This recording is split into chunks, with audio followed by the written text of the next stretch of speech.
This video is brought to you by Squarespace. Christmas, allegedly the most wonderful time of the year. Gingerbread, presents, some home invasion. Like a lot of other people, it happens to be my favorite holiday. It's hard to explain the feeling of Christmas. It's like once a year being forced into a cog in the system and not being let out until you consume the appropriate amount. But one thing about the holiday that I just cannot stand is the music. For whatever reason, being a Christmas song and enjoyable to listen to at the same time is just an impossible feat. That said, some are definitely worse than others. So I asked you guys for some of the worst Christmas songs, and I gotta say, I think you guys outdid yourselves on this one. Let's begin. Here comes Santa Claus, right down Santa Claus Lane. Crazy Frog, Last Christmas. You know, it's times like this that I'm really grateful to be doing what I'm doing, because otherwise, I don't know if I would have ever known this existed. Oh my good lord. I don't know what I expected from a Crazy Frog cover of Last Christmas, but starting off with the ring ding ding, that really sent me. Okay, this video is crazy too. Who locked up Santa? Why is Mr. Frog here? Who is this mystery person singing the... I don't know if you read the prompt correctly, but this video was supposed to be the worst Christmas songs, and now you're kind of embarrassing me here because this is a banger. I'm not joking at all. This is as serious as I have ever been in my entire life. I think this is my new favorite Christmas song. I always thought there was something missing from the original Wham version. The singing, the words, it was just a little too much, and I think it needed the frog's touch. It's such an iconic melody. Why even use words when you can just ring ding ding ding bam bam? I don't care if people call it a classic. I Want a Hippopotamus for Christmas is the most ear-grating Christmas song that gets regular play around the holiday season. Just the other day, I was asking someone why so many big Christmas songs are just love songs that happen to be on Christmas. Why aren't there more Christmas songs that are just like, I love getting presents. I'm so excited to be getting things. I love capitalism. And then I was reminded of this song, and I remember why.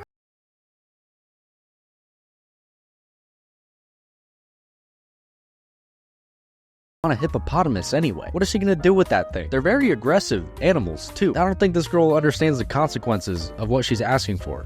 Every year I ask Santa for something and he never gives me what I want. First there was the tiger, a hammerhead shark, a rabid mongoose. Now all I want is a hippopotamus. Is that too much to ask for? Girl, Santa is trying to do you a favor.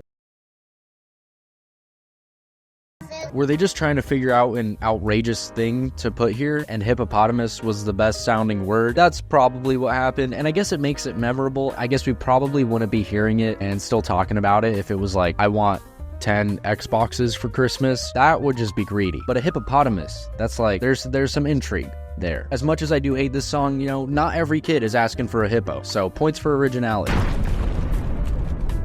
Bro, quit yapping already and help me make a website. Okay, you guys are getting a little pushy with this website business. You're lucky that today's sponsor just so happens to be Squarespace. Squarespace is the all-in-one website platform designed to help you stand out and succeed online. Whether you're just starting out or already scaling your business, Squarespace gives you everything you need to claim your domain, show off with a professional website, grow your brand, and get paid all in one place. If you have ever tried to make a website on your own, you know that it is one of the worst experiences you can have as a human. That's where Squarespace comes in. With Squarespace's collection of cutting-edge design tools, it's so easy to build a bespoke online presence that perfectly fits your brand or business. They offer a complete library of professionally designed website templates with tons of options for every use and category. Doesn't matter where you start, your website is flexible to your needs. Intuitive drag-and-drop editing, great styling options, unrivaled visual effects, and more ways to list what you offer, no experience needed. And now that you've got your beautiful website up and running, you're gonna want people to see it. Thankfully, that's pretty simple with Squarespace's SEO tools. Every website is optimized to be indexed with meta descriptions, an auto-generated sitemap, and more, so you'll show up more often on search engines and bring in more of your ideal customers and traffic to your site. Head to squarespace.com/blustre to get 10% off your first purchase of a website or domain using code BLUSTER. Thanks again to Squarespace for sponsoring the video, and back to it.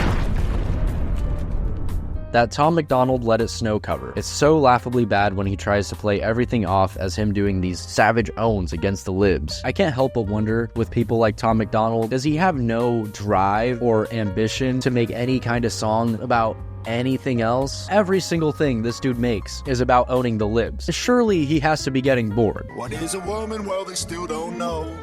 Screw the woke, screw the woke, screw the woke. I see those grills. I think I get it now. He's making an absurd amount of money. It's just not even good writing either. I could at least respect it a little if he was pulling off some grade A wordplay, like Weird Al level writing for alt-right, but it's not even good. From Let It Snow to Screw the Woke. Come on, Tom. I can't think of something better right this second, but I guarantee someone in the comments will comment something way better that it easily could have been. That would have done a way better job at owning the libs and screwing the woke than Screw the Woke. With Diddy locked up, it's been swell. And Epstein didn't kill himself. Okay, he's at least speaking some facts in there. Glad to know in the midst of all of this, he's at least on the same page with everybody about Diddy and Epstein, so there's that, at least, the bare minimum. All I Want for Christmas isn't a bad song per se, but hearing it 3+ times a day makes me want to slowly drive a metal table leg through my stomach till I bleed out. Damn! Little graphic, but I do understand. Now, everybody knows this is the Christmas song. I'm actually curious to know how it is in other countries, if it's as rampant during Christmas as it is in the US, because unless you literally lock yourself in a basement, it is so hard to avoid hearing this song in December.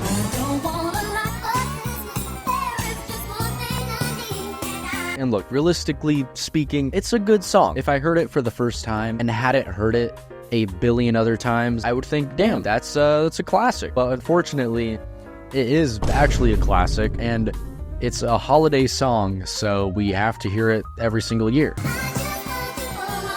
See, this does exactly what I was talking about though, where it's just a love song that happens to be taking place on Christmas. I've had enough of these songs that are just, I don't care about my presents. I don't care about the Christmas tree. I just care about you. No, stop. Get a room. I care about the Christmas tree. I care about hanging up stockings. It's Christmas time. I want a hippopotamus. Like, it is sweet. I guess it's probably a good thing that in a holiday centered around buying stuff and getting stuff, the biggest song is about not caring about stuff. That's probably a good thing, but man, I'm ready for something else. Someone needs to make a straight up banger about just loving presents. Where's the Charlie XCX Christmas Club banger?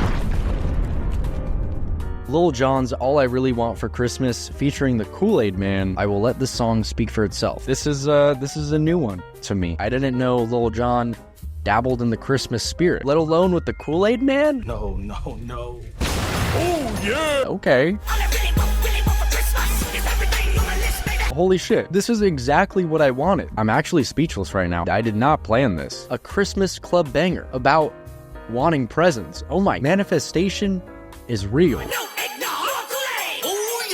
Okay, I know this is like a low-key Kool-Aid ad, but this is unironically about to become my go-to Christmas song. This is everything I have ever wanted. Why have I not heard of this? Why is this not as big as the Mariah Carey song? Look, I don't know if you submitted this as in like, it's so bad, but it's so fun to listen to kind of song, or in a I hate this song kind of way, but either way, you're wrong. This one is a banger. This might be the best Christmas song I've heard since Lil Drummer Boy by Justin Bieber.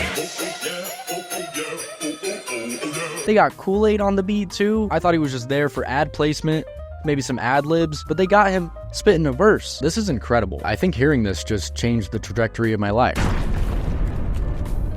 I Saw Mommy Kissing Santa Claus, especially when it's a grown-ass man singing it. I never liked this one. It's just kind of weird when you're a kid, because you don't understand why. You're just like, why is my mother having an affair with Santa? It's a lot more scandalous of a song. And then you grow up and you realize it's kind of a low-key spoiler. It's kind of crazy. Like, the answer was right in front of you the whole time. I saw Mommy kissing Santa Claus. Okay, yeah, I think the original, I'm pretty sure it's the original version by the Jackson 5, is by far the best. It sounds the best, you know, they're little kids, so it's a little more natural for them to be singing these lyrics. But then when anybody older is singing this song, it's just weird. And for whatever reason, there's a lot of covers of this song. Mommy kissing Santa Claus last night.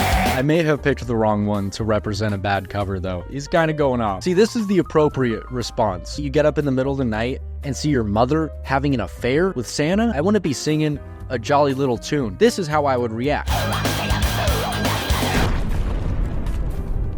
The one where Michael Bublé tries to make Santa Baby platonic. Quit being a coward and be Santa's sugar baby like that song intended. I was unaware that this happened, but very believable. I've been an awful good guy, Santa buddy. This is the most... Guys, I'm straight. thing I have heard. Santa buddy, my platonic friend, who I have no homosexual feelings for. That would be fine and acceptable, but I'm straight. Yeah, okay, Mr. Bublé. The way he's singing, though, giving mixed signals. I don't think he wants to admit his feelings for Santa. I don't know if he's ready. Santa Poppy. Okay. So I was right. This dude just called Santa Poppy. So this is basically just 4 minutes of Michael here accepting his true feelings for Santa. And thankfully, he finally seems to come around in the end. Come and trim my Christmas tree. Why did he choose to cover this song? So many Christmas songs that you do not have to go out of your way to make it sound like you're straight. And you chose this one. Should have gone all in. That one song by Alvin and the Chipmunks. The epiphany I had as a child when I realized that Alvin and the Chipmunks' voices are just sped up, normal voices. I thought they really just sounded like that. Alvin! It's so crazy that this movie is real. It's like a fever dream of a movie. Yeah, I think if utilized correctly, this song could be used as a sort of torture device. I think if I heard this even more than 5 times right now, I don't know what would happen. I think I would start losing brain cells. Whatever happened to that Vsauce YouTube show where he went into solitary confinement to see how his brain would react? I need that to come back and for him to listen to this song on repeat, because I could see this doing some irreparable damage. Last one, there is a Christmas version of September by Earth, Wind & Fire, called December. It's pretty obvious that the entire reason the song exists is because their label wanted some of that sweet Christmas music money, but I'll be damned if it isn't one of the most shameless Christmas songs I have ever heard. Well, I can't imagine it was that successful, because I know I never heard it. Okay, so it's literally the exact same song. This is an insane level of cash grab. I can just imagine them gathered around the boardroom table. You know what you guys need? Is a Christmas song. I don't know. A good Christmas song is kind of hard to write. He is right. I don't know if we're capable of writing something like that these days. Who said anything about writing? What if I told you guys, you don't ever have to write a new song again? So you've already written one good song, why make another? Put some new lyrics in there. And hey, guess what? Guess what rhymes with September? December. Oh my god.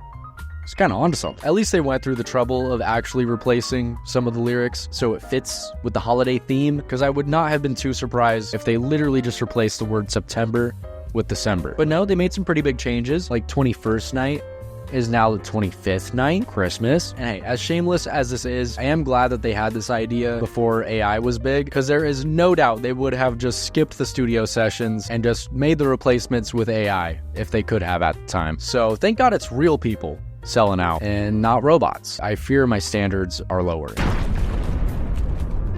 That's the video. Thanks so much for watching. Let me know in the comments of any other really bad Christmas songs that I missed. And hey, join the Discord. We have fun over there. If you like the video, feel free to leave a like.